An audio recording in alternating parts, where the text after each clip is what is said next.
Dr. Garima here again, and today let's do another osce video of global anesthesia. This is a little tricky one, so see exactly what I'm doing, and at the end of the video I will also show you the common mistakes or complications that can happen and what you should do about it. Okay, so let's start. It's a 10-minute osce, and when the buzzer will ring, we'll be going inside in the exam. So right now, let's go inside. I'm closing the door so that nobody comes. I'm in my clinic. Patient's about to start in 20-30 minutes. So so a question like this would be mentioned on the screen when you enter, and there would be an examiner standing out here. Don't do this one, I just did. You just come inside and you read the question. A patient has come for extraction of 3/6. Give anesthesia for this patient. He does not have any medical condition. So after reading this question, just analyze once what they have asked for. Extraction of 3/6, and you have to give a block. So you will be saying that you would like to give an inferior alveolar nerve block and the buccal nerve block because it's an extraction, it's not a root canal. If it was a root canal patient, then you would be just be giving the inferior alveolar nerve block. In this scenario, you will be saying I am giving inferior alveolar nerve block, lingual block and the buccal block. 3 blocks with a long needle. Now they have given this sentence, he does not have medical condition. I'm making the case simpler, that's why I've written there no medical condition. It means you can choose any local anesthesia. Had they mentioned hypertension or some other issue, you may have had to choose a local anesthesia without ADC. So as I enter, I read the question, and the first thing that I will do is, I will go and wash my hands. So again, take soap, wash for like 15 seconds. Let the examiner see how you're washing the hands. Dry the hands nicely. Now this is the clean area. You are not supposed to touch anything with your gloved hands. First thing I would do is wear my mask. I will adjust it properly. Then I'll wear my glasses. My hands are clean and this is a clean area, so I'll be touching everything with a bare hand. So now, there would be a kidney tray out there, I can't find mine. You would take a syringe. There would be cartridges kept like this, there would be needles kept like this. Choose. So when you're choosing the cartridge, you will say out loud, I'm choosing lignocaine with adrenaline 1:80,000, and let me check the expiry. This is important. So now this is going to expire next year, so I can use this. I will keep this. For the inferior alveolar nerve block, I will be taking the long needle, and it is 27 gauge. I will confirm that. I will keep it here, and I will take this. There is a little longer one, you may get a shorter one. This is to hold the shots because you won't be holding the needle by your hand. Once I take this, I will go to my table and I will just leave it here. I am not touching anything. I am coming back now. I will sanitize my hand, and now I am going to wear my gloves. You can't find a sanitizer, just wash your hands once again and then wear your gloves. Now when you have worn the gloves, you cannot touch this area. This is clean. You touch it, you fail. So I have worn my gloves and now I'm going back. Now I can touch everything out here. So first thing, I will be uprighting the table a bit to adjust the position for inferior alveolar nerve block. I will double confirm the tooth. It says 3/6, so I know it's the left side. I don't want to give local anesthesia on the wrong side. I will adjust the light. And I will take my chair. I can touch with my gloved hands. Because you have to sit and then you have to give. You cannot stand and give as much as you would be comfortable in your clinic. Learn to sit and practice. Now I have to assemble this. Watch carefully.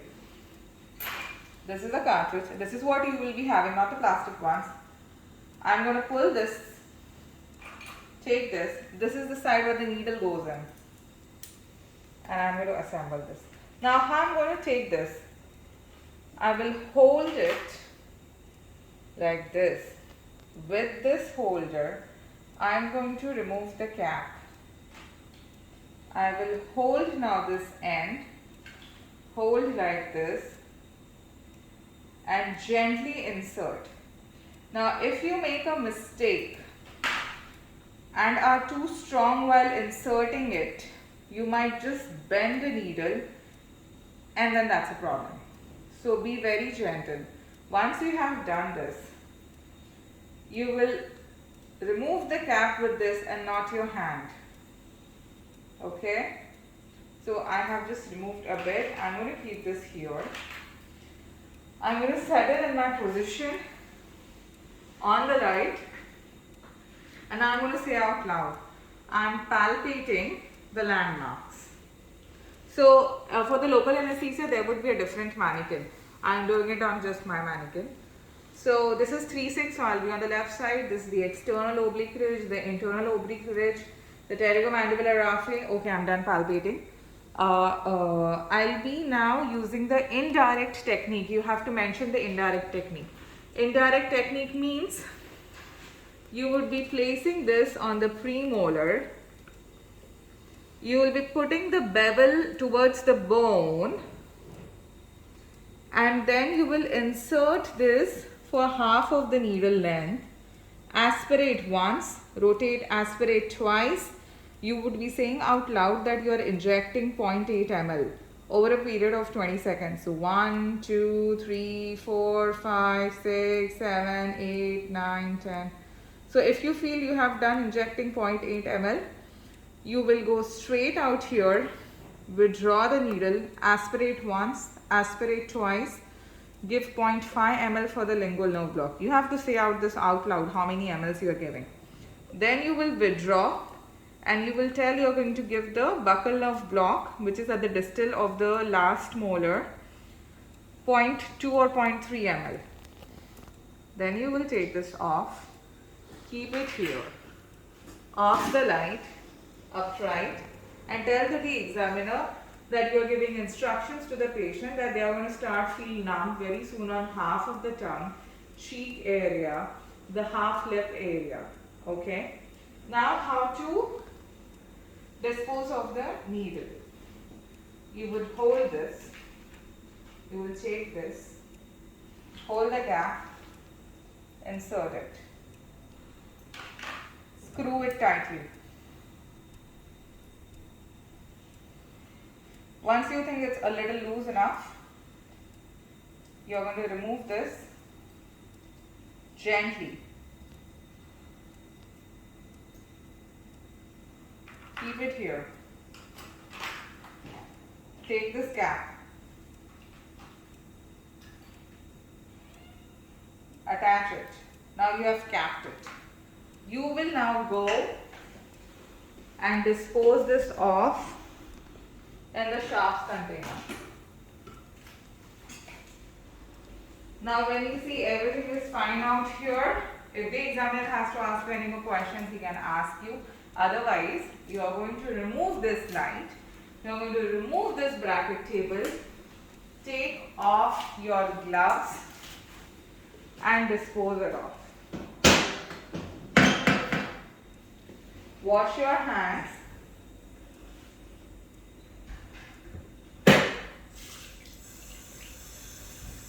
Again, like for 10 seconds. Dry it properly. Dispose this tissue box. Remove the eyewear. Wrap it in a tissue. Keep it in the clean area. Remove your mask. Dispose it off. And you're good to go. Now, this is a very smooth thing that just happened. In the exam, suppose you took the wrong cartridge and you realized it after going there and wearing your gloves. What are you going to do? Either you remove your gloves, dispose it, wash your hands, take the cartridge, keep it there, again sanitize the hands and wear the gloves, or there would be a transfer tweezer kept here. You would take that tweezer with your gloved hands from the dirty part. In my previous video, I explained the dirty and the clean area of the tweezer. Go back and watch it. You would lift this up, you would keep it there, you'll come back and you'll leave the tweezer as it was without touching this area, only with your gloved hands. That is one thing. Second thing, you dropped something out there. Now this is very important. Now you were working and accidentally say you dropped a mirror or you dropped your cartridge. Now what are you going to do about it? The examiner is going to look at you. It's okay. Just be calm and very calmly answer. Don't be in a rush because you say one thing wrong and you fail in the infection protocol. What you want to say is that, so example, you have dropped the cartridge and the examiner is like, what are you going to do? So you will say, I will remove my gloves, I will dispose it, I will wash my hands. Then I will wear a new glove. I will take the tweezer, I will lift it up and send it for sterilization with my dental assistant. Then again I will remove my gloves, dispose it off, wash my hands, wear new gloves, and then go and start the procedure. You miss anything what I have said, like for example you say, I will remove my gloves, I will wash my hands, I will pick up that cartridge. You failed because you did not mention that you have to wear the gloves again. Because now that the cartridge has dropped, you have to imagine that there is dirt on the floor. So you cannot pick it up with your bare hands. You have to wear a new pair of gloves and do so. Hence, you have to always follow this protocol. I'll keep on repeating the infection protocol throughout all the OSCE videos that I will be shooting. Now this was for the inferior alveolar nerve block for extraction. If it was for a root canal, you would be just giving inferior alveolar nerve block, no lingual block and no bubble block. If it's an extraction of an upper premolar or a canine, they want blocks, so avoid infiltration. So you would be saying, I'm giving an infraorbital nerve block, and you would be palpating the landmarks out here and then you would be administrating it. Most important things in local anesthesia, you would say out loud the landmarks. You're going to point the bevel of the needle towards the bone and you will show it, like you will pretend that he's looking and you're going to say it out loud. You will say how much ml you are injecting. You will